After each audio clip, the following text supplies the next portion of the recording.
You'll never make it out there if you don't toughen up, Sarah. My mom's voice sliced through the chatter of the family dinner, sharp and loud enough to freeze every fork midair. The room went dead silent for a heartbeat, then came the clumsy coughs and fake chuckles as relatives scrambled to plaster over the awkwardness. I gritted my teeth, staring at my mashed potatoes like they held the secrets to life. I'm doing just fine, Mom, I said, forcing my voice to stay flat, neutral, a tightrope walk over the tension. She waved her wine glass like a scepter, dismissing me with a flick of her wrist. Fine's not enough, Sarah.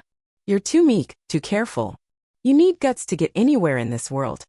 Her words landed like a slap, familiar, stinging, but nothing new. My mom, Diane, had spent my whole life painting my quiet strength as a flaw, my steady grind as a lack of fire. It was her script, etched in stone, and no matter what I did, I couldn't rewrite her lines. I'm Sarah, 32, the wallflower of the family. Always have been. Growing up. Diane made it crystal clear she didn't rate my low-key vibe. She's a force of nature, brassy, bold. A self-made queen who clawed her way up from nothing to build a mini empire of bakeries. Diane's the kind of woman who doesn't just walk into a room, she storms it, all grit and no apologies. Her success is her armor, but it's got a price. She's got zero patience for nuance, no room for softness, and no interest in any path that doesn't scream her brand of hustle. As a kid, I tried to mirror her. I signed up for every club, grabbed every leadership gig. Faked the swagger she demanded. But it felt like wearing someone else's skin, itchy, wrong, and never enough for her. By my 20s, I was done chasing her shadow. I started forging my own road. Quiet but relentless, soaking up every business lesson I could. While she rolled her eyes at my little projects, I built something real, something mine. Back at that dinner, Diane turned to my cousin, Lauren, who just scored a flashy promotion downtown. Now Lauren, she beamed, there's a girl with real ambition. You could learn a thing or two, Sarah. I flashed a tight smile, but inside, the old frustration bubbled up. I'd stopped trying to win her applause years ago, but the jab still stung. Driving home, I gripped the wheel hard. The city lights streaking past like tears I wouldn't let fall. Too soft. Not ambitious enough. Her voice looped in my head. A broken record from my teenage years. Crashed onto my couch. And my phone buzzed. Jess, my ride-or-die bestie. How'd dinner go? Ice cream emergency?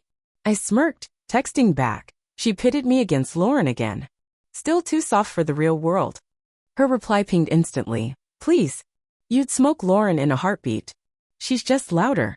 Jess always had my back, a lifeline when I couldn't see my own worth. Here's the thing. I'm not some aimless dreamer. I'm a damn entrepreneur. My digital marketing agency, started from scratch in my mid-20s, is killing it. Late nights, endless hustle, pure grit. But to Diane? It's not real unless it's bricks, mortar, and something she can touch. I've told myself a million times I don't need her nod, but deep down, a tiny piece of me still craves it. The next morning, I was buried in client reports when my phone lit up. Tom, my mom's right-hand guy at the bakeries, a steady rock since I was a kid. Sarah, he said, voice low, I thought you should know. Diane's business is tanking. Rough year. We've shuttered a few spots. She hasn't told the family, but I didn't want you blindsided. My stomach twisted. Despite everything, I didn't want her to crash and burn. Thanks, Tom, I said, hanging up, my mind already racing.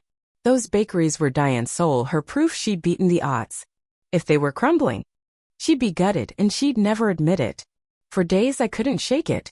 Every email, every meeting felt like static, drowned out by the image of her empire slipping away.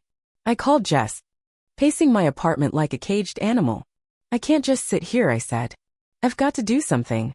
Then do it, she shot back, no hesitation. You've spent years proving you're a badass. If anyone can fix this, it's you. But she won't ask for help, I countered. She doesn't even think I've got it in me. Jess didn't flinch. So don't wait for an invite. This isn't about her ego, it's about what's right. That night, I cracked open my laptop and went full detective. I dug into her bakeries, locations, reviews, financials. It was grim. 2 years of sliding revenue, closures piling up. A business stuck in the past while online rivals ate her lunch. Diane could bake like a goddess, but adapting? Not her thing. I started typing a plan. Fresh branding, streamlined ops, delivery app tie-ins. Ideas flowed, fueled by every trick I'd learned turning brands around. By dawn, I had a blueprint to save her legacy. and a pitch to sell it. I called Tom. I want an, I said. But will she even hear me out? He paused, then sighed. She's stubborn as hell, Sarah. But I think she knows she's in deep. If anyone can crack her shell, it's you. All right, I said, steeling myself. I'm doing this. A week later, I stood outside her flagship bakery, the smell of warm bread hitting me like a memory. My pulse hammered. This wasn't just about numbers. It was a showdown decades in the making. I knocked on her office door. Come in, she barked. She glanced up from her papers, surprise flickering to suspicion. Sarah? What's this about? I sat across from her, sliding my folder over. Tom told me about the bakeries, Mom. I want to help. Her eyes narrowed as I laid it out. Declining sales, lost customers, a lifeline plan. She flipped through my work, her face a mask. Nice effort, she said, voice clipped. But what makes you think you can fix this? You've never run a bakery. I didn't flinch. No, I haven't. But I've built a business from nothing. I know how to spot problems and solve them. I'm not here to steal your show. I'm here to save it. She leaned in skeptical. Why bother? You've never cared about this place. Because it's you, I said, unflinching. And whether you see it or not, that matters to me. Her guard slipped, just for a second before she bristled. I don't need a savior, Sarah. I've run this alone for decades. Have you? I pressed. Gentle but firm. Mom, you're sinking. You've fought too hard to lose it now. Let me help. Silence stretched between us. Finally, she shut the folder. I'll think about it, she said. Curt but not a flat no. I left with a spark of hope. She hadn't shut me down cold. Maybe she was starting to see me. Days dragged on, no word. Then Tom called. She's been poring over your plan. He said. It's sinking in. She won't say it, but you might need to nudge her. Next morning, I found her in the bakery kitchen, kneading dough with surgical focus. Hey, Mom, I said, leaning on the counter. She barely looked up. What now? The plan, I said steady. Have you thought it over? She sighed, wiping floury hands. Some of it's solid, but this isn't your lane. Sarah, you don't get what it takes. Maybe not bakeries, I admitted, but I get business. And you're drowning. This isn't about pride, it's survival. She froze, then slumped into a chair. You know how hard it is to admit you might be right? Her voice was soft, raw. I blinked, caught off guard, but kept cool. I'm not here to gloat. I'm here because I believe in this, and you. She studied me, eyes glistening. You really think this can work? I know it can, I said, rock solid. She nodded, slow, hesitant. Okay, let's try it your way. I walked out buzzing, exhausted. Electric. The real grind was coming, but for once it felt like she saw me. We dove in. I dissected her books. Revenue bleeding, stores teetering. When I showed Diane, she squirmed. I didn't know it was this bad, she muttered, frustration cracking her tough shell. No blame, I said, soft but firm. Just forward. Weeks blurred by. I teamed up with Tom and the crew new menu. Slick branding, delivery deals. Diane hovered, doubting every move. This online stuff, will it stick? She asked as I launched the website. Trust me, I said, biting back impatience. People want easy. We'll lose more without it. She grumbled but watched, quiet, as I hit publish. Then glimmers. One day she brought me coffee while I built a social media blitz. Didn't know you were this good, she said, awkward. I grinned. It's my thing, Mom. She nodded, lingering, a crack in her armor. Results trickled in. Foot traffic spiked, online orders hummed. The vibe shifted. Diane eased up, her skepticism fading. One night, locking up, she said, didn't think this place would buzz again. We're just warming up.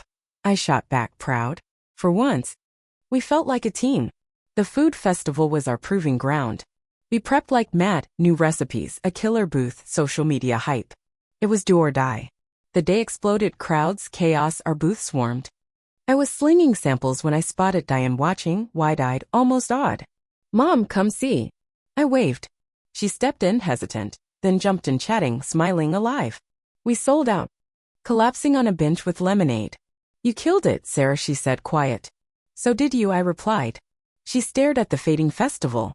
All this branding, delivery, I didn't get it. But today? I do. You mean it? I asked, stunned. Yeah, she said real. I'm proud of you. You've made this better than I ever did. Her words hit deep, simple, true. The bakery wasn't just hers now. It was ours. After that, things shifted. Diane leaned on me, recipes, staffing, plans. One day over budgets, she said, I thought you didn't have the drive. I was wrong. I've always had it. I said, careful. Just not your way. She nodded. I see that now. You've got something I don't. No big drama, just her owning it. The bakery thrived, but I itched for more. I sketched a new dream, consulting, helping small businesses like hers evolve. Jess cheered me on. Here's to Sarah 2.0 ruling the world. One morning, outside the buzzing bakery, Diane joined me with coffee. Still can't believe this, she said. A second shot. For the bakery and us, I added. She softened. I wasn't fair to you. Thought I was toughening you up. But I was scared you'd miss out. I smiled. You wanted the best for me. I get it now. That night, drafting my consulting pitch, I felt whole. The bakery, my mom, my future, it all clicked. A week later, she threw a party, staff, Tom, customers. To Sarah she toasted, who brought us back. Her pride lit up the room. Walking out, I grinned. The road ahead was mine and I couldn't wait.